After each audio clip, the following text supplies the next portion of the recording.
অবশেষে ঈদের দিনটা চলেই গেল। আমি আমার নানির বাড়িতে কিভাবে ঈদ করলাম, সারাদিন কি করলাম সেটাই তোমাদের সঙ্গে শেয়ার করব। আসসালামু আলাইকুম এভরিওয়ান। আশা করি তোমরা সবাই ভালো আছো, আর আলহামদুলিল্লাহ আল্লাহর রহমতে আমিও অনেক অনেক ভালো আছি। সকালে ঘুম থেকে উঠে যেহেতু নানির বাড়িতে ছিলাম, উঠে চলে এসেছি বাবার বাড়িতে। এসে মেয়েকে গোসল করিয়ে দিচ্ছি। গোসল করানোর পরে এই যে মেয়েকে নতুন জামা পরিয়ে দিয়েছি, রেডি করে দিয়ে একটা পিঠা হাতে ধরাই দিছি। তারপরে আমি গোসল করে চলে আসছি নানির বাড়িতে। আবারও গোসল করে রেডি হয়ে নানির বাড়িতে চলে এসেছি।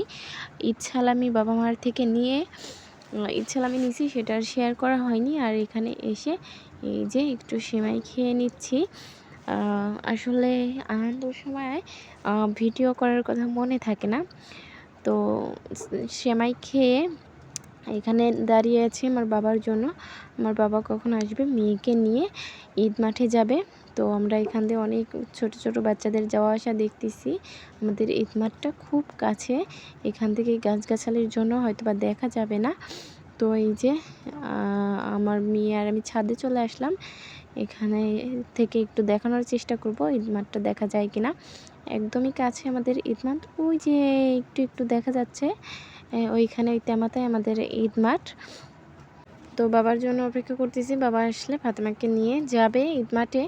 আমার মেয়ের নাম ফাতেমা, তাকে নিয়ে যাবে ঈদ মাঠে। আর এই যে যাচ্ছে, বাবা চলে আসছে, দৌড় পাড়তে পারতে যাচ্ছে, ঈদ মাঠে যাবে, কেনাকাটা করবে, খুব খুশি। তো ওই যে এখান থেকে ভালোভাবে দেখা যাচ্ছে আমাদের ঈদ মাঠ। সবাই নামাজ পড়ে কেনাকাটা করে নিয়ে আসতেছে, অনেকে বাচ্চা নিয়ে গেছে, আজকে ছোট ছোট বাচ্চাদের নিয়ে গেছে ঈদ মাঠে। আর এই যে আমার মেয়ে কেনাকাটা করে চলে আসছে। তো বাবা বলতেছে আগে আসো, তো আমি একটু এগিয়ে গেলাম। এই যে আসতে পারতেছে না, তারপরে ও নিজে কেনাকাটা করছে, সেগুলো টানতে টানতে নিয়ে আসতেছে। আবার এই যে খুব খুশি হয়েছে কেনাকাটা করে। আমার মেয়ের পছন্দ মতো জিনিস হলে সে সবসময় খুবই খুশি হয়। আরও সবাইকে তো বলাই হলো না, ঈদ মোবারক। আমার মেয়ে কী কী কেনাকাটা করে আসছে সেইগুলো তোমাদেরকে এখন দেখাবো। প্রথমে এই যে একটা গাড়ি কিনে আনছে, এখানে এই যে মোটু পাতলু কিনে আনছে, ঢোল বাজায়। খাবার জিনিস কিনে আনছে, জুস আর ড্রিঙ্কও। এখানে একটা বল আনছে, বলটা সুন্দর লাগছে, একটা বাঁশি আনছে, এই তো। আর এর মধ্যে আমার নানি এবার রান্না বসাই দিছে দুপুরে নামাজ পড়ে। সবাই নামাজ পড়ে এই যে নানি এসে রান্না বসাই দিছে, এই যে হয়েও গেছে। তো আমি একটু দেখতেছিলাম কেমন হয়েছে, ঝোল আর রাখবে কিনা। তারপরে কয়েকটা তুলে নিয়ে খাওয়া শুরু করে দিছি। আর ঈদ মানেই তো গোস্ত খাওয়া, সেমাই খাওয়া, এগুলাই মনে করি। আগে ছোটোকালে খুব আনন্দ করছি, বড় হওয়ার পরে তেমন আর আনন্দটা নেই। তো এখন খাচ্ছি। কার কেমন ঈদ কাটলো অবশ্যই সবাই কমেন্টে জানাবা।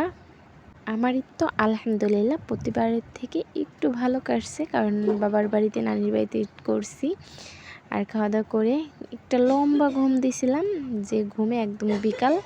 এই যে বিকালে রেডি হয়ে খালামুনি আর এক বোনের সাথে বেড়াতে চলে যাচ্ছি, একটু হাঁটাহাঁটি করতে যাচ্ছি সবুজ খেতে। আমাদের এখানে একটা বট গাছ আছে, ওখানে ঈদের দিন সবাই হাঁটতে যায়, অনেক মানুষ হয়, অনেক মানুষ হাঁটতে যায়। তো আমরাও যাচ্ছি একটু হাঁটতে, মনটা একটু ফ্রেশ থাকবে, অনেক ঘুম পাড়ছি।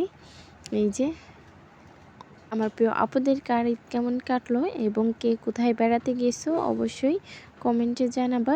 আমার তেমনভাবে কোথাও বেড়ানো হয় না, আর বেড়াতে গেলেও এই যে বোরকা পরে যেতে হয়, এর জন্য বেশি যেতে মনে চায় না, যাই না, গরম ধরে।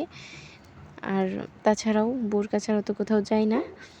আমার প্রিয় আপু এবং ভাইয়াদের কাছে বলবো, আমার ভিডিওর কোথাও কোনো অংশ যদি একটু ভালো লেগে থাকে তাহলে অবশ্যই লাইক, কমেন্ট, শেয়ার এবং সাবস্ক্রাইব করে আমার ফ্যামিলির সদস্য হয়ে যাবা। আর এই যে ওই যে বট গাছ দেখা যাচ্ছে, ওখানে আসছিলাম ঘুরতে, ঘোরা হয়ে গেছে, এখন বাসায় চলে যাচ্ছি। আজকের ভিডিও এই পর্যন্তই, আল্লাহ হাফেজ।